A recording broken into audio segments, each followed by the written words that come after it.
दोस्तों आशा करता हूँ आप सब लोग ठीक होंगे, सेफ़ होंगे। तो दोस्तों आज हम इस वीडियो में अरबिंदो घोष का एक शॉर्ट पोएम को डिस्कस करेंगे जिसका नाम है रेवोल्यूशन। ये दोस्तों इसका जो कॉन्सेप्ट है थोड़ा हटके है, अलग है कॉन्सेप्ट, लेकिन ये शॉर्ट पोएम है दोस्तों। मैं आपको लाइन बाय लाइन समझाऊँगा जिससे आपको पूरा समझ में आ जाएगा दोस्तों। और मैं जो टिपिकल वर्ड मीनिंग है वो भी आपके साथ मैं शेयर करूँगा दोस्तों, जैसे कि ये पोएम बहुत ईजी हो, easy to understand, easy to read हो। तो आशा करता हूँ वीडियो आप सबके लिए अच्छा होगा और हेल्पफुल होगा दोस्तों। चलिए वीडियो को स्टार्ट करते हैं। वीडियो को स्टार्ट करने से पहले दोस्तों आप प्लीज़ लाइक कीजिए, शेयर कीजिए, सब्सक्राइब कीजिए और मुझे सपोर्ट कीजिए दोस्तों। थोड़ा टाइम मुझे भी दीजिए। तो चलिए आज का ये वीडियो स्टार्ट करते हैं। Let's begin. दोस्तों पोएम को स्टार्ट करने से पहले हम समझते हैं कि रेवोल्यूशन का मतलब क्या है। रेवोल्यूशन का मतलब है दोस्तों समथिंग मिस्टीरियस एक्सपीरियंस करना।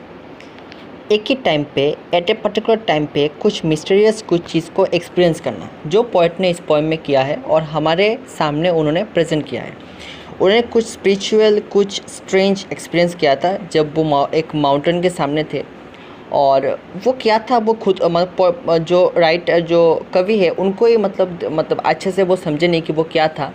और एक मिस्टीरियस एक क्रिएशन है ये, और जो एक बहुत अच्छा एक व्यू प्रेजेंट करता है दोस्तों ये पोएम में।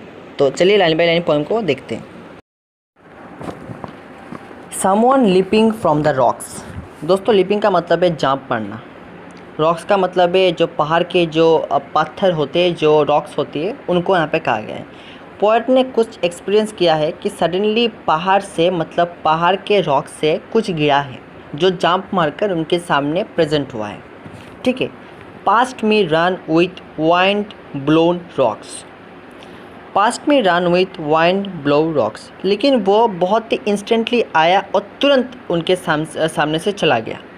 मतलब ये उसने इतना जल्दी अपना काम किया, मतलब आया और गया। पोएट को खुद ही मतलब ये एक ही नहीं हुआ कि ये था क्या, ये सच में क्या कोई क्रिएचर था या फिर सच में कुछ इंसान था। जो पोएट है उनको मालूम नहीं चला। ठीक है। Like a startled bright सरमाइज। Like a star का मतलब है दोस्तों स्ट्रेंज। सरमाइज का मतलब है जो मतलब अचानक आता है, मतलब जो अनविजिबल है लेकिन आप एक्सपीरियंस कर सकते हैं, आप महसूस कर सकते हैं। मतलब ये एक ऐसा क्रिएचर था जो देखने में तो मतलब वो एक जो क्रिएचर स्ट्रेंज था, लेकिन वो महसूस किया जा सकता है और वो अनविजिबल था। यहाँ पे पोएट ने क्लियर कर दिया कि उन्होंने ये अनविजिबल एक चीज़ था जो उनको मालूम नहीं था। ठीक है। Visible to mortal eyes. यहाँ पे दोस्तों पोएट फिर कहते हैं कि उन्होंने एक झलक उसको देखा है, मतलब वो कम्प्लीटली विजिबल नहीं था लेकिन उन्होंने एक झलक उसको देखा है जो विजिबल था। ठीक है। लाइक ए चिक ऑफ फ्राइटेंड रोज। चिक का मतलब दोस्तों गाल, हमारा जो गाल होता है। फ्राइटेंड का मतलब है वीक, जो रोज़ वीक होता है। That with sudden beauty close. अगर दोस्तों आपने रोज़ को दिखाया है तो आप देख सकते हैं कि रोज़ जो फ्लावर जब फूटता है तो वो कितना ब्यूटी रहता है उसमें, लेकिन वो तुरंत मतलब कुछ टाइम के बाद वो मतलब उसकी ब्यूटी खो जाता है, वीक हो जाता है। तो उनका ये मतलब ये एक जो इमेज उन्होंने दिया है, इसका मतलब है कि वो मतलब एक इतना जल्दी आया लेकिन उसकी ब्यूटी क्या था, उसका क्या एग्जिस्टेंस था, वो पोएट को मालूम ही नहीं चला। मतलब उसका एग्जिस्टेंस इतना तुरंत था कि poet was unable to understand what is it. ठीक है। Just a footstep like the wind. Footstep का मतलब दोस्तों मतलब ये लाइन का मतलब है कि वो जब आया, वो जो चीज़ था वो जब आया, मतलब हम जानते हैं कि जब मतलब वाइंड आता है, हवा जब आता है तो हमें मतलब महसूस होता है कि हवा चल रहा है, लेकिन हमें मतलब ये समझ में नहीं आता कि हवा, क्योंकि हवा का कोई साउंड नहीं होता। मतलब एक अगर हम साइंटिफिकली देखें तो हवा का कोई साउंड नहीं होता और ये आता है और जाता है, हमें जस्ट महसूस होता है। तो like a footstep of like the wind. ठीक है। ये एक हवा की तरह था कि महसूस हुआ, लेकिन क्या था मालूम नहीं था। ठीक है। And A heard cleanse behind. Just poet ने जस्ट उसको एक झलक शो किया था, लेकिन वो क्या था उसको पोएट को मतलब अंडरस्टैंडेबल नहीं था कि क्या था ये, लेकिन उन्होंने एक झलक उसके देखा था। ठीक है। And then nothing as a thought. लेकिन ये जो देखना पोएट का था ये मतलब ना के बराबर था, मतलब कुछ ही नहीं था, उन्होंने कुछ ही नहीं देखा था क्योंकि ना के बराबर था। ये एक थॉट था, पोएट ने एक ऐसे एज ए थॉट की तरह उसको लिया था। ठीक है। एस्केप्स द माइंड अरे इट इज़ कॉट।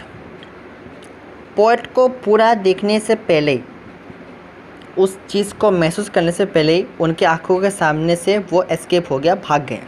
ठीक है। समवन ऑफ द हेवनली राउट, आप पोएट को ये समझ में आ रहा है कि भाई ये कोई आदमी तो था नहीं, ये कोई नॉर्मल क्रिएचर तो था नहीं, एक हेवनली राउट था। राउट का मतलब है दोस्तों जो मतलब भगोरे होते हैं, जो मतलब फालतू इंसान होते हैं, मतलब इस तरह का था। हेवनली मतलब स्पिरिचुअली, ये कोई आर्ट का क्रिएचर था नहीं। पोएट का ये कहना मतलब समझना है कि भाई ये कोई आर्ट का क्रिएचर है नहीं, ये कोई स्पिरिचुअल कुछ चीज़ होगा जो मतलब भगोरा की तरह रहता है। ठीक है। From behind the well run out, उनको पोएट का कहना है कि ये क्या था यार, ये देखने से पहले ये मतलब उनके सामने से चला गया, बिहाइंड हो गया।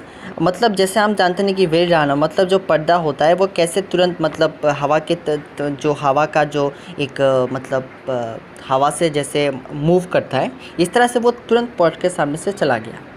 ठीक है। तो दोस्तों ये एक शॉर्ट पोएम था, इतना ही है लाइन बाय लाइन, अगर हम एक्सप्लेनेशन देख लिया तो। इस पोएम में दोस्तों बेसिकली जो पोएट है अरविंद घोष, उन्होंने एक मिस्टीरियस एक एक्सपीरियंस किया था,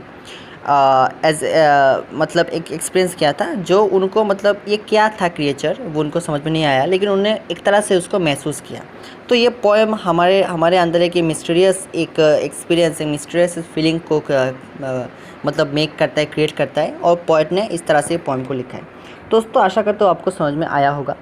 if you have any doubt आप दोस्तों कमेंट सेक्शन में मुझे बोल सकते हैं। अगर आपको कुछ प्रॉब्लम है आप मुझे कमेंट सेक्शन में बोलना, मैं आपका डाउट क्लियर करूँगा। दोस्तों आज के लिए इतना ही। गुड बाय, अच्छे रहिए, स्वस्थ रहिए।